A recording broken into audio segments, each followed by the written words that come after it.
प्रिय भक्तों, आज जिस कथा का हम श्रवण करने जा रहे हैं वह कथा भगवान शिव राम के अनन्य भक्त हनुमान जी के रामायण का एक छोटा सा वृतांत है और ये कथा हनुमान जी के ऊपर है।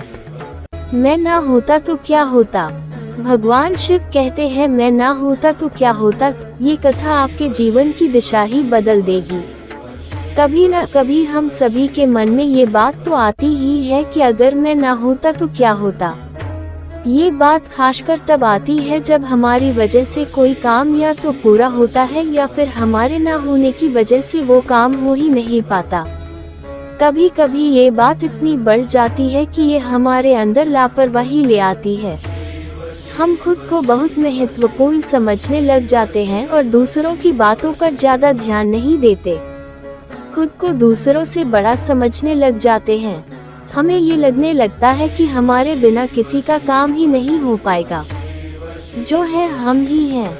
हनुमान जी जिस समय भगवान राम से आशीर्वाद लेकर सीता माँ की खोज करते हुए अशोक वाटिका में पहुँचते हैं तो वो देखते हैं कि गुस्से से भरा रावण तलवार लेकर सीता मैया को मारने के लिए दौड़ रहा है।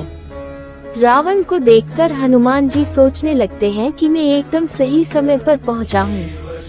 माता की रक्षा करने के लिए मुझे इस दुष्ट रावण का सर इसी की तलवार छीनकर इसके शरीर से अलग कर देना चाहिए।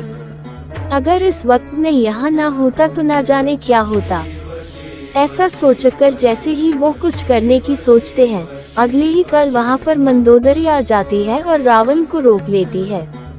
ये सब देखकर हनुमान जी अशोक वाटिका में ही छुपे ही रहे और सोचने लगे कि प्रभु ने माता की रक्षा करने के लिए स्वयं रावण की पत्नी मंदोदरी को भेज दिया। मैं तो यूं ही भ्रम में था कि अगर आज मैं ना होता तो सीता मैया को कौन बचाता।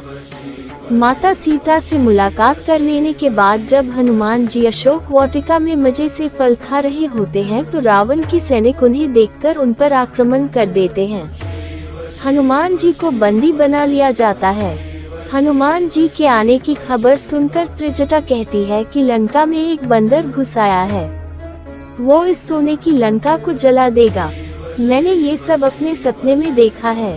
ये सुनकर हनुमान जी सोचने लगते हैं कि इस सोने की लंका को तो जल ही जाना चाहिए, इससे रावण का अहंकार भी जल जाएगा। लेकिन प्रभु राम ने तो लंका को जलाने के लिए कहा ही नहीं है।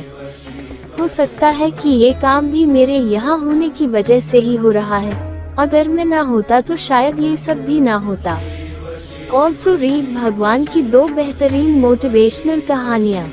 हनुमान जी को बंदी बनाकर रावण के पास ले जाया जाता है, जहाँ रावण हनुमान जी को मारने का हुक्म देता है। रावण की बात को सुनकर विभीषण कहते हैं कि दूत को मारना नियमों के विरुद्ध है, ऐसा करना सही नहीं है। इसके बाद रावण कहता है कि एक बंदर को उसकी पूंछ सबसे प्यारी होती है, इसलिए उसकी पूंछ में आग लगा दी जाए। रावण के सैनिक हनुमान जी की पूंछ में कपड़ा बांधने लगते हैं और उस कपड़े पर घी लगाकर जलाने की तैयारी करने लग जाते हैं।